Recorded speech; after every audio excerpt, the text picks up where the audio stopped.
Bonjour, alors bonne année à tous évidemment, j'espère, hein, pour tout le monde évidemment, même si oui c'est un peu manichéen de parler comme ça, mais bon, on y croit bien sûr, et surtout grande année de cinéma, on ne peut espérer que cela. Et donc j'ai décidé de prendre une bonne résolution également cette année, c'est de changer légèrement mon angle de caméra, donc j'espère que vous arriverez à vous accoutumer à ce changement radical.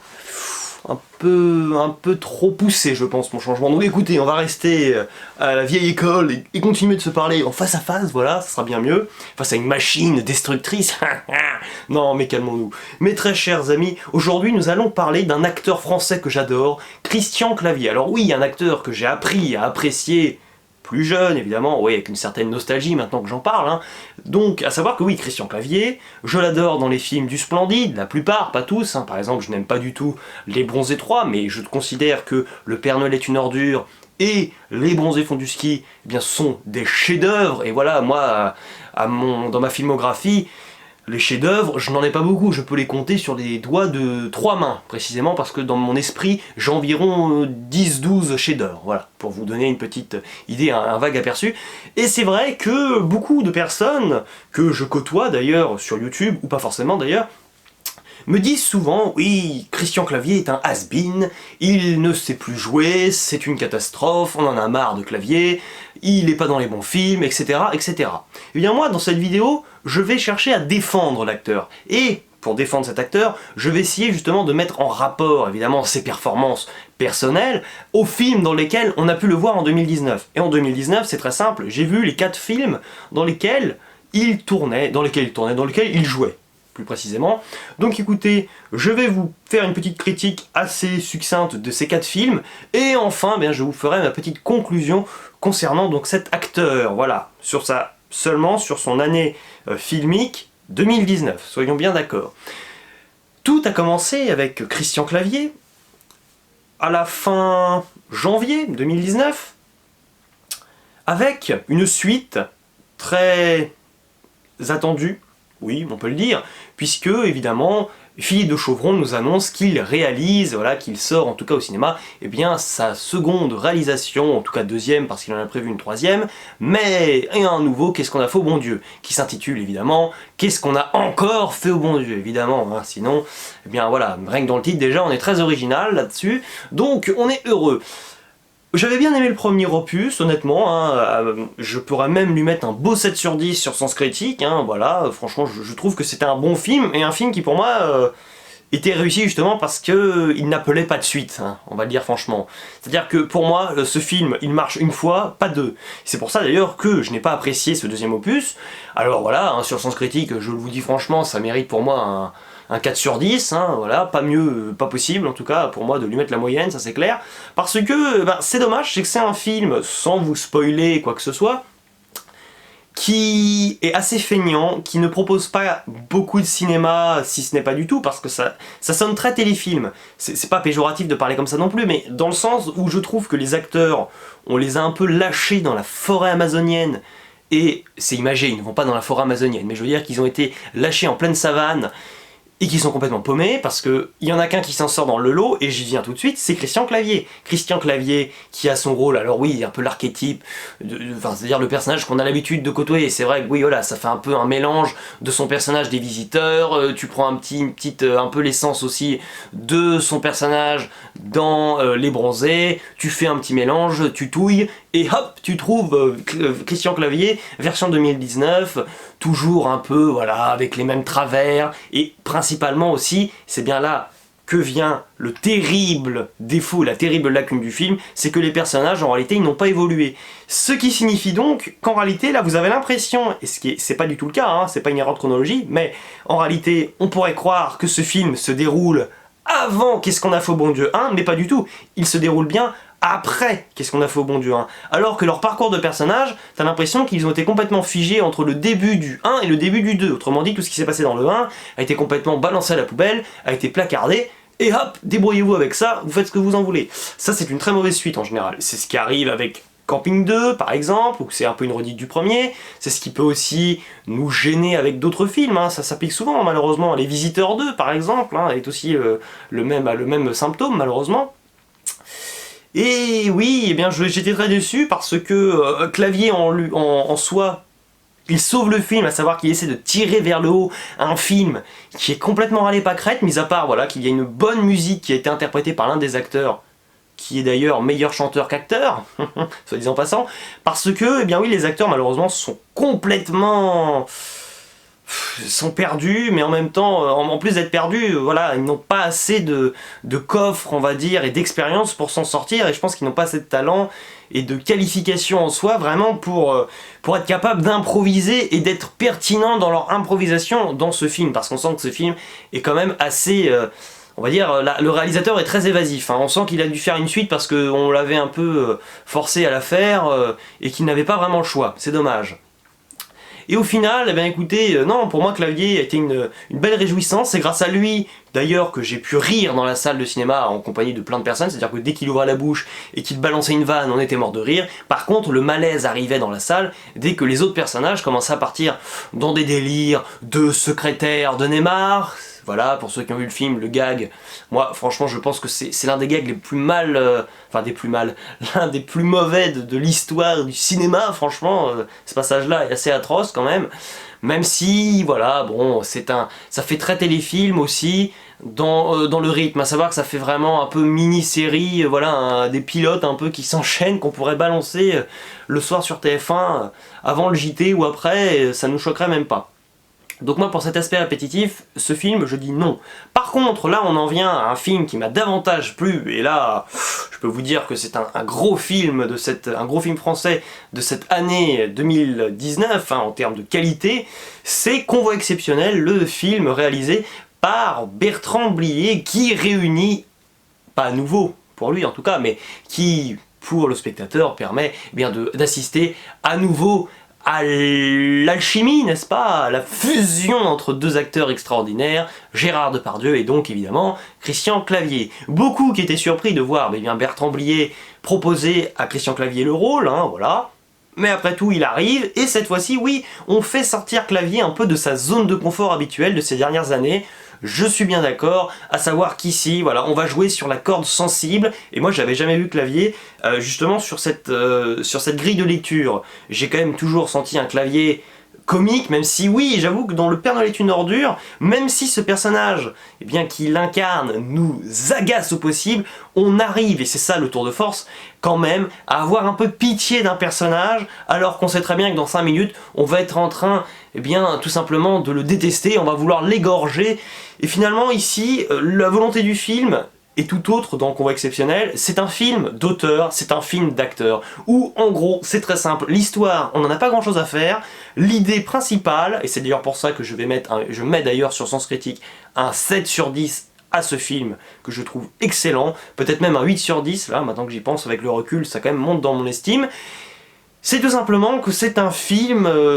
qui nous fait oublier presque qu'on est au cinéma, parce qu'on a l'impression quand même, en voyant Gérard Depardieu, Christian Clavier, également eh bien, Alexandra Lamy et d'autres actrices et acteurs qui m'ont vraiment plu, qu'on est dans un autre monde, un monde qui nous est presque inconnu, qu'on est en train de découvrir, un monde complètement farfelu où la logique est complètement jetée et bazardée par-dessus bord, mais quand même, malgré tout, où on va garder une sorte de cohérence et de lien très important avec notre terre bien à nous, si je puis m'exprimer ainsi. Et là, bah écoutez, Christian Clavier, c'est peut-être, c'est vrai, sa meilleure performance d'acteur de l'année, parce que c'est aussi celle qui est la plus surprenante. Et c'est pour moi d'ailleurs, ce qui fonctionne aussi, c'est qu'on sent que Bertrand Blier est le seul réalisateur sur les 4, on va parler pour les films dans lesquels on a vu Clavier en 2019, qui a vraiment eu l'audace de dire à Clavier, tu vas pas faire ce que tu veux, tu n'es pas là dans ta zone de confort, certes, mais tu vas vraiment avoir mon cahier des charges entre guillemets à remplir, c'est-à-dire le cahier des charges du réalisateur, entre guillemets, hein, si on peut s'exprimer ainsi. Tu vas faire exactement ce que je te demande, malgré c'est vrai certaines improvisations, notamment à la fin, hein. On sait tous que la scène du poulet, pour ceux qui ont vu le film, a été totalement improvisée, et c'est vrai que c'est tellement improbable, et quand on le sait c'est tellement réjouissant, parce qu'on s'imagine même qu'on pourrait voir le père du réalisateur, Bernard Blier, qui débarque un peu en mode inspecteur à la fin, qui pourrait mettre son bazar dans ce film, et donc c'est un peu sur cet aspect de l'imaginaire que Christian Clavier s'embarque, avec évidemment le réalisateur réalisateur extraordinaire qu'est Bertrand Blier, avec Gérard Depardieu, mais malheureusement, pour son année 2019, en termes de réussite, on va dire que ça s'arrête un peu là. Parce que les deux films, dont je vais vous parler juste après, ont été descendus par tout le monde, par beaucoup. La tendance générale, c'est que ces deux films, dont je vais vous parler, sont des purges absolues. Eh bien, je vais être un peu plus mesuré, oui, parce que souvent je n'ai pas le même avis que tout le monde, je ne le fais pas exprès. J'ai vu en effet le film Ibiza. Alors, ce film Ibiza, on est d'accord que là, le souci, c'est qu'il essaye, qu'il a l'audace, on va dire, de te proposer un scénario, une histoire très simple, mais il a l'audace de te proposer ça. Pourquoi je dis cela? Parce qu'en réalité, l'intrigue est tellement amenée de manière forcée, ou alors au contraire on se demanderait presque si l'intrigue est amenée d'ailleurs, c'est ça c'est terrible, c'est qu'on ne sait pas pourquoi, mais enfin, en tout cas l'intrigue est amenée de manière très farfelue, c'est presque trop naturel. Moi c'est le genre de film qui m'embête parce qu'on a l'impression qu'on a laissé les acteurs faire exactement ce qu'ils voulaient, qu'on avait involontairement laissé la caméra allumée et qu'ils étaient en train de faire des pitres pendant 1h30 et au final, tiens, ça nous fait un petit moment souvenir qu'on va regarder entre copains. Mais non, parce que c'est vraiment le film, c'est la version finale du film. Mais en même temps, je l'avoue, j'ai pas complètement descendu le film, je lui mettrais même un 5 sur 10 sur Sens Critique. Pourquoi? Parce que je trouve que Christian Clavier, encore en grand maître de l'improvisation, décide justement en connaissance de cause, à savoir qu'il a parfaitement pris conscience que le film ne tenait pas debout, qu'il va lui-même, et ça se sent, prendre toutes les libertés dont il a besoin pour prendre un peu l'espace. Alors ça peut paraître très égoïste comme ça, mais on sent que voilà, Christian Clavier se dit « je vais me faire plaisir ». Tant pis, je suis pas dans un bon film, j'en suis pleinement conscient, mais écoutez, c'est pas grave, je vais essayer quand même de créer une alchimie avec deux acteurs, notamment les enfants, voilà, qui sont encore en manque d'expérience, qu'on va essayer, voilà, de tirer un peu vers le haut, avec Mathilde Seigné. Allez, on va essayer d'adapter un peu, on va dire, mes improvisations à ce qu'elle sait faire habituellement, notamment par exemple dans le film Camping. Et il essaie un peu de jongler avec on sent les compétences du film, les compétences qu'il a lui-même conscience d'avoir et celles des autres. Et il essaye finalement de sortir le film un peu de l'eau. Et pour moi, c'est une interprétation, mais pour cette attitude très noble, eh bien oui, je vous recommande comme ce film qui pour moi montre un certain brio chez ce grand acteur quand même. Même si oui, le film en soi n'est pas bon. Heureusement qu'il est dedans, quoi. Sinon, évidemment, là, la note serait vraiment très très mauvaise, bien sûr. Et on va finir avec un film qu'a vu d'ailleurs Nico Ciné, il n'a pas trop aimé d'ailleurs, oulala, il n'a pas voulu faire de vidéo dessus parce qu'il avait pas envie visiblement, mais ce n'est pas grave car moi écoutez je vais vous dire un peu ce que j'en pense. Et oui, eh bien si vous n'avez pas encore vu, voici l'affiche extraordinaire de ce film, n'est-ce pas? Où dans la bande-annonce, eh bien on entend, c'est vrai, je l'avoue, un peu Jacouille, à savoir oui, le personnage dans Les Visiteurs qu'interprète Christian Clavier, parce que le passage qui est dans la bande-annonce, donc je ne spoile rien, de toute façon il n'y a pas grand-chose à spoiler de ce film, mais ah, ils ont voulu me tuer, on est chez les Maboules. Voilà, ça, on est d'accord. Quand on prend le film, comment dire, par-dessus la jambe, parce que j'ai jamais pris ce film au sérieux en voyant la bande-annonce. Je m'explique. Un film, de manière générale, qu'il ait l'air drôle, triste ou je ne sais quoi, si j'ai vu la bande-annonce et que je vais le voir, je vais le considérer avec beaucoup de sérieux. Voilà. C'est-à-dire que je considère que ce film mérite d'exister, qu'il nous propose, peut-être, si j'ai envie d'aller le voir, une certaine qualité. En voyant la bande-annonce, je me suis dit que la qualité ne serait pas au rendez-vous du tout, mais que je vais y aller vraiment pour me déconnecter le cerveau et m'éclater un bon coup. Donc évidemment, j'en attendais rien. Quand on n'attend rien d'un film, forcément, on est rarement déçu. J'étais pas déçu, j'étais même agréablement surpris, au point de lui mettre sur Sens Critique un 6 sur 10. Pourquoi? Eh bien je m'explique. Alors oui, les 20-30 premières minutes du film sont complètement loupées, pour moi. Je trouve qu'on essaie de répéter des situations de rencontres entre les personnages qui ne fonctionnent juste pas du tout. On sent aussi malheureusement que dans ce désastre entre guillemets cinématographique, presque un peu parfois d'errance stratégique dans les mises en scène, où on aurait pu essayer justement d'être assez dynamique, pour essayer, tenter bien de nous faire oublier que oui, ce film en tout cas part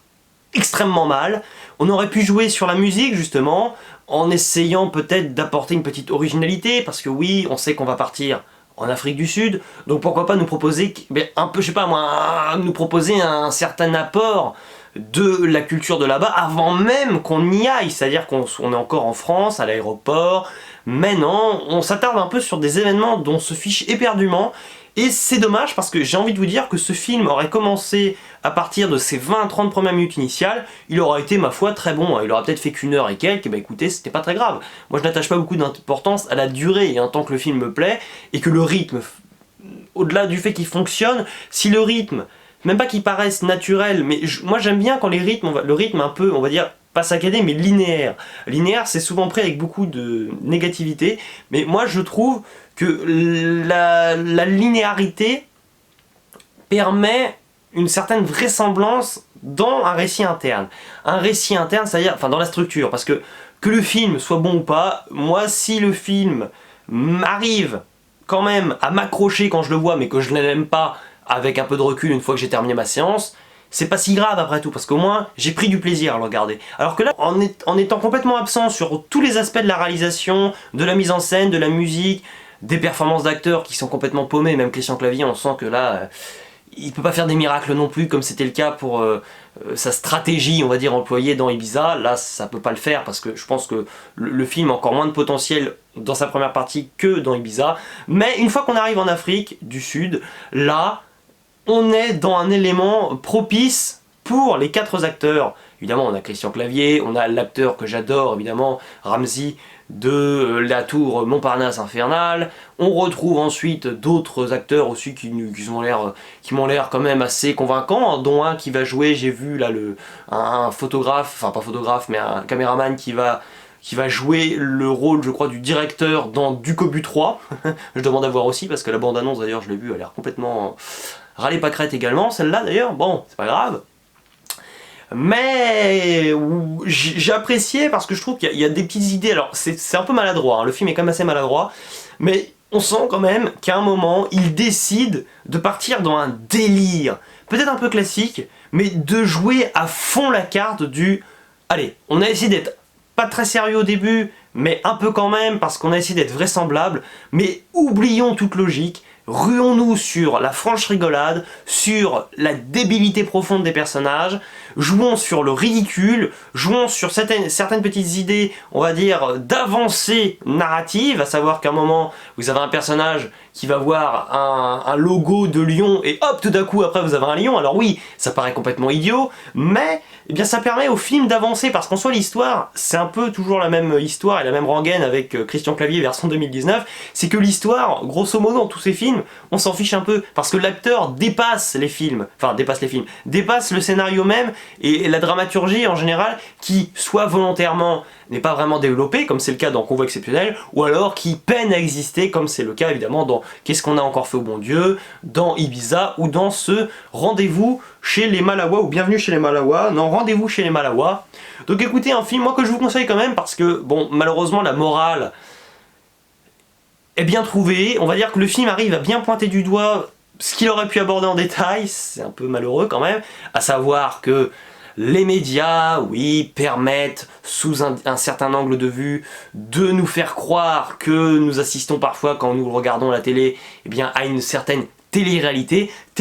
donc réalité qui n'en est rien, puisqu'évidemment, tout est monté de telle sorte, tout est pris avec un certain angle de vue de caméra, et évidemment, on sait très bien, en réalité, si on s'en rend compte c'est déjà pas mal, mais qu'on est berné finalement par ce qu'on voit à la télé. Alors que certaines personnes, c'est vrai, peuvent se laisser eh bien, un peu berner et être prisonnières, on va dire, de cette vision et de cette un peu, pas une propagande, hein, mais de cette représentation souvent très simplifiée, et malheureusement c'est souvent un peu pour accrocher le spectateur à la prochaine émission qui suivra pour faire plaisir. Et c'est un peu ce qui est assez particulier, c'est qu'on a l'impression que le film se veut un peu mauvais au début, justement pour nous donner un peu cette envie assez particulière de continuer quand même à le suivre malgré tout, parce que par la suite ça va monter un peu en puissance quand même, ça va devenir même assez bon, vraiment pas mal du tout, honnêtement. Mais après ça va pas assez loin du tout, parce que le film se veut quand même comique malgré tout. Et je trouve que c'est dommage, il aurait gagné peut-être à être un peu moins comique par moment et justement à chercher un peu à dépasser justement les personnages. Savoir que des fois les personnages vont se questionner un peu sur eux-mêmes, mais on va vite souvent désamorcer pour continuer de faire rire, de faire rire, de faire rire. Je pense que c'est un film qui aurait dû avoir une bande-annonce entre guillemets un peu mensongère. C'est-à-dire que la bande-annonce là nous laisse suggérer un film qui est drôle de bout en bout, ce qui est le cas, surtout dans sa deuxième partie. Mais on aurait dû, je pense, avoir cette volonté un peu parfois de se prendre un peu au premier degré, mais que ce soit assez bien casé dans le film et que ce soit assez bien distingué pour que finalement ça puisse plaire un peu à différents publics après tout. Et je pense honnêtement que le film aurait gagné à être un peu plus poussé, je trouve, dans le sens oui, ça va au bout de ses délires dans la deuxième partie, mais de manière générale c'est quand même un film qui n'est pas assez hybride, assez particulièrement, et du coup qui perd un peu une certaine originalité, malgré tout, hein, il faut quand même le dire. Même si, écoutez, moi j'ai trouvé quand même que si vous connaissez un peu la vie de Christian Clavier,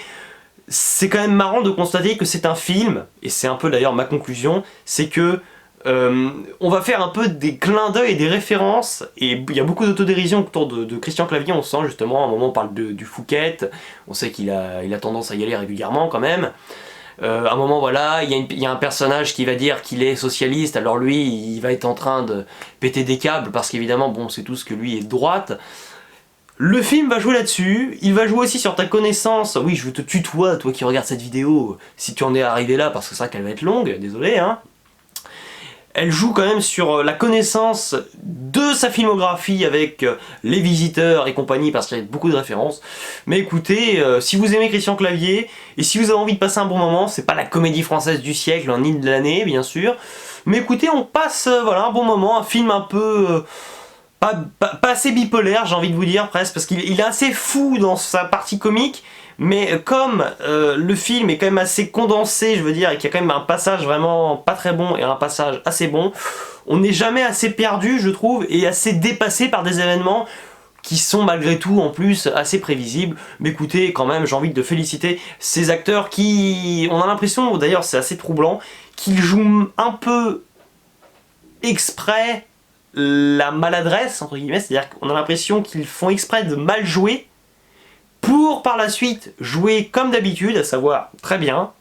et essayer justement de nous montrer qu'il y a une certaine progression dans le récit, mais moi la progression je l'ai sentie dans la qualité du film, mais pas dans ce qu'il racontait vraiment. Voilà, donc j'espère avoir été clair. Donc écoutez Christian Clavier, j'espère qu'on le reverra en 2020 dans un film, un bon film, hein, voilà, comme Convoi exceptionnel, c'est vrai. Mais moi j'aimerais le voir dans un film, voilà, où on pourrait l'apprécier avec un scénario qui l'environne vraiment et qui le mette en avant, parce que c'est vrai qu'en 2019, eh bien, ce n'est pas le scénario qui lui a permis de se transcender, mais ses improvisations et ses talents indéniables d'acteur quand même. Et c'est là que je me dis quand même que oui, Christian Clavier est l'un des meilleurs acteurs de sa génération. Donc j'en suis déjà très satisfait. Donc écoutez, eh bien, et vous, qu'est-ce que vous pensez de Christian Clavier en ce moment? Est-ce que vous attendez certains films qu'il a peut-être prévu de faire? Je ne sais pas, je ne suis pas encore au courant. Eh bien, il ne me reste qu'à vous dire ciao et à la prochaine.